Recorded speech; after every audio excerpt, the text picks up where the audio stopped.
Alors bonjour à tous, aujourd'hui nous continuons notre lecture de la Bible à la lumière de la tradition de l'Église et nous en sommes rendus au chapitre 50, donc le dernier chapitre du livre de la Genèse. Alors effectivement, dans la vidéo précédente, dans le cours précédent, nous n'avions pas lu les derniers versets du chapitre 49, c'était volontaire, nous allons les lire avec le chapitre d'aujourd'hui.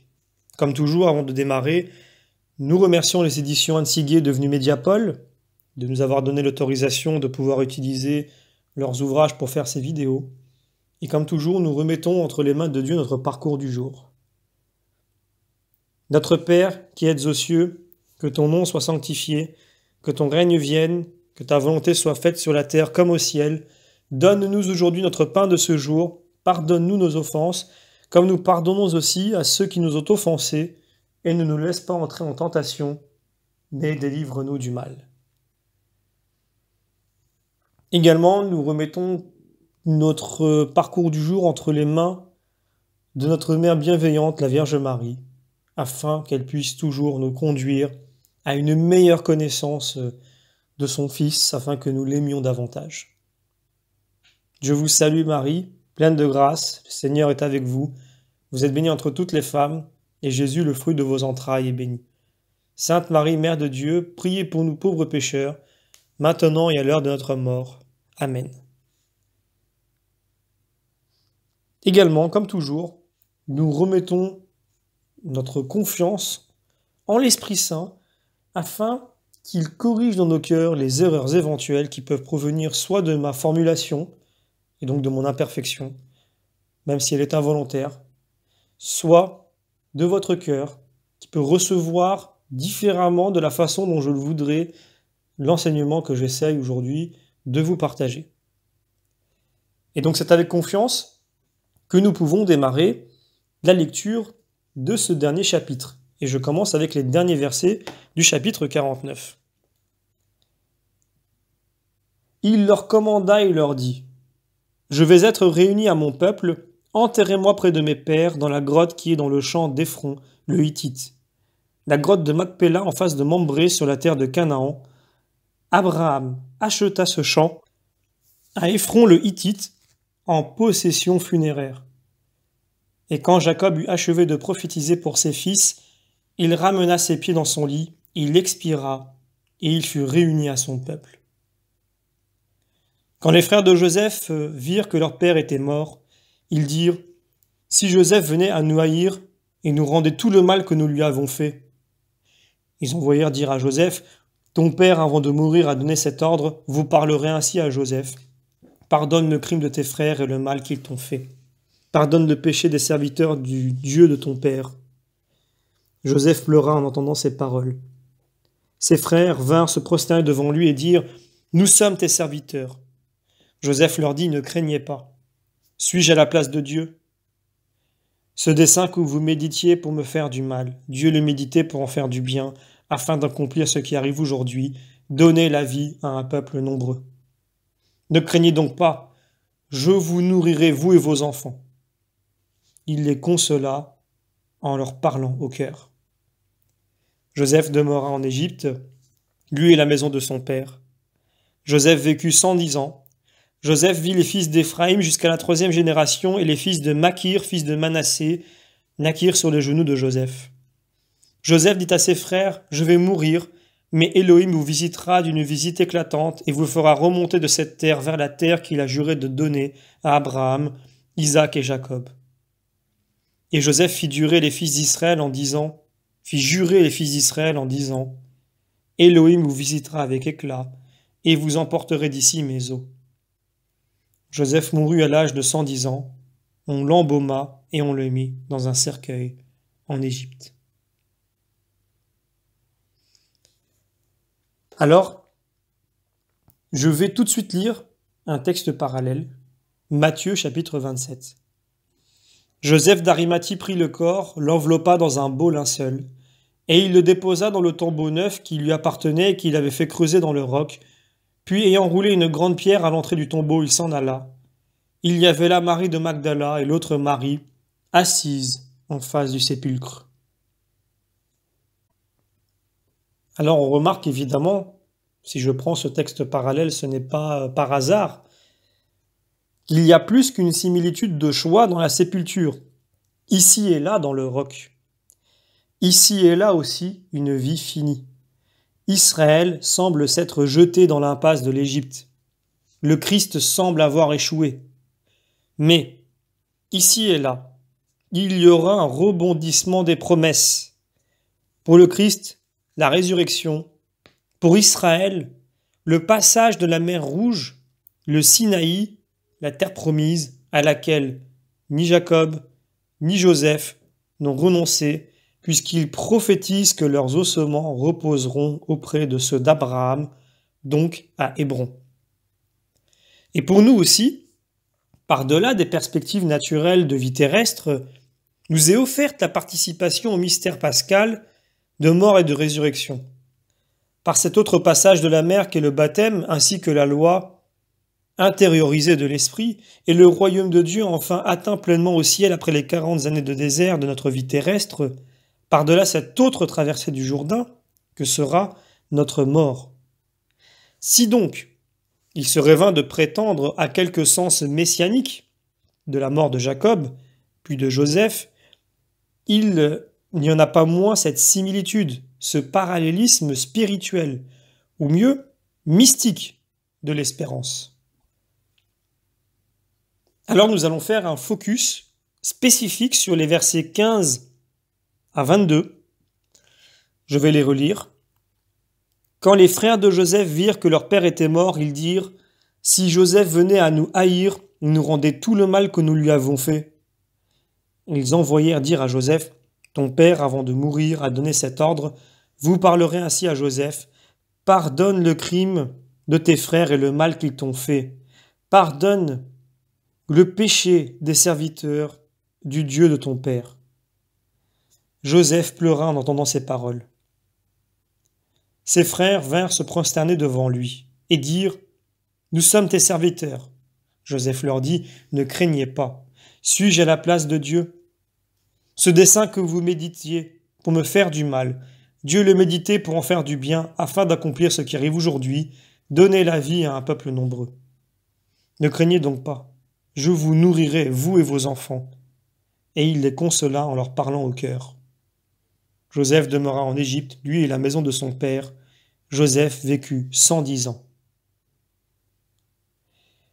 Alors, ici on retrouve et on retourne au thème de l'histoire de Joseph. Donc le dernier accomplissement des songes initiaux dans le prosterneront des frères de Joseph, vous vous souvenez, en Genèse 37, à la tendresse du cœur, le pardon avec l'arme des torts passés, c'était le chapitre 45, la providence, le rôle de salut de cet homme envoyé, pour nourrir Israël, préfigurant le rôle du Verbe incarné envoyé pour sauver le monde et rassembler un peuple nombreux, catholique, en se donnant lui-même en nourriture. Alors il y a beaucoup de textes parallèles, donc on va recouper ce que nous venons de dire. Dans un premier temps, nous pouvons lire, pour ce qui est de la tendresse du cœur et le pardon avec l'arme des torts passés, 1 Thessaloniciens chapitre 5. Nous vous en prions, frères, corrigez ceux qui s'égarent, encouragez les timides, prenez en charge les faibles. Avec tous, montrez un grand cœur. Veillez à ce que nul ne rende le mal pour le mal, mais ne cherchez que le bien, les uns pour les autres et envers tous. Je peux également prendre Marc chapitre 11. Si vous ne pardonnez pas, le Père ne vous pardonnera pas.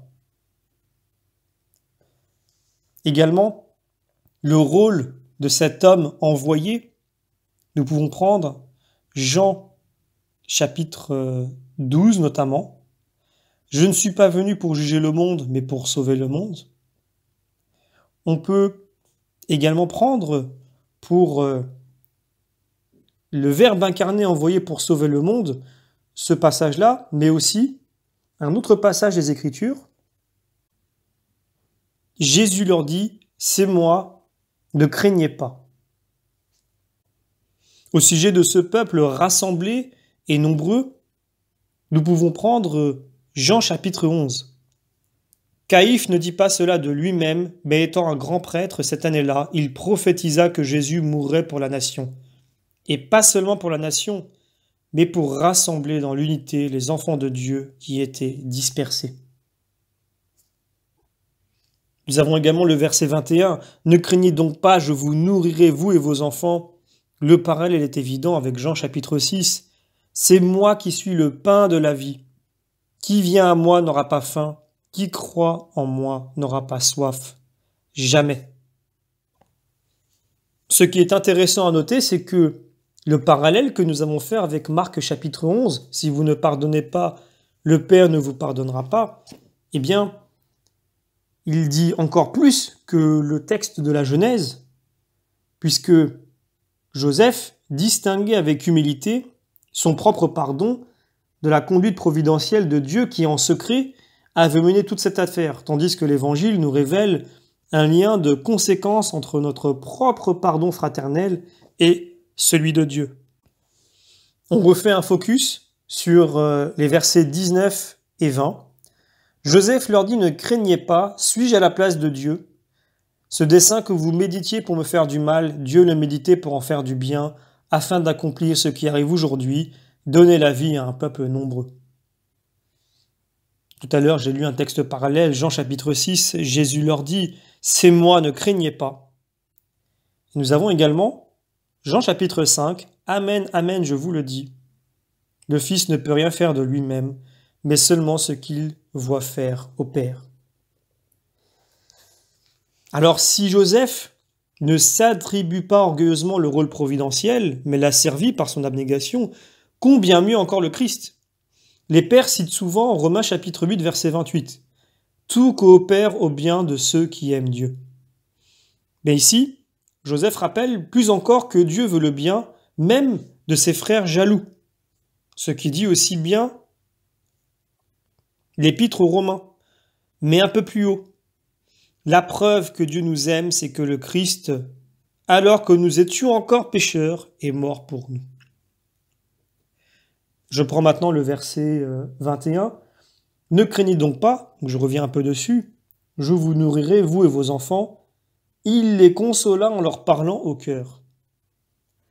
Alors cela évoque la célèbre prophétie d'Osée, où devant l'infidélité d'Israël, son épouse, Dieu annonce « Je parlerai à son cœur, comme au jour où elle montait du pays d'Égypte. » Je viens maintenant sur le verset 23, où il y a l'expression « naquir sur les genoux de Joseph », eh bien c'est une façon imagée de les adopter. Et pour la fin, les versets 24 à 26, que je vais relire, nous allons prendre un commentaire de saint Jean Chrysostome. Joseph dit à ses frères, je vais mourir, mais Élohim vous visitera d'une visite éclatante et vous fera remonter de cette terre vers la terre qu'il a juré de donner à Abraham, Isaac et Jacob. Et Joseph fit jurer les fils d'Israël en disant, Élohim vous visitera avec éclat et vous emporterez d'ici mes os. Joseph mourut à l'âge de 110 ans, on l'embauma et on le mit dans un cercueil en Égypte. Prenons maintenant le commentaire de saint Jean Chrysostome. Le Seigneur vous visitera et vous emporterez mes os d'ici. Joseph a le même souci que son père. Il dit à ses frères, vous emporterez mes os avec vous pour confirmer leur courage et les rendre certains qu'ils reviendront dans leur pays. Lui qui en Égypte nourrit le peuple entier d'Israël, il le ramène déjà en quelque manière dans la terre de la promesse. Et prenons un dernier texte des Saintes Écritures, même deux. On peut revenir sur Genèse 48. Israël dit à Joseph, « Voici je vais mourir, mais Dieu sera avec vous, et il vous fera revenir au pays de vos pères. Et moi je te donne, de plus qu'à tes frères, Sichem que j'ai conquis sur les Amorites avec mon glaive et mon arc. » Et nous terminons avec un dernier passage, en Hébreux chapitre 11. Par la foi, Joseph mourant, annonça aux fils d'Israël leur sortie d'Égypte. Voilà, donc nous terminons ici la lecture et les commentaires que nous avons faits sur l'ensemble du livre de la Genèse.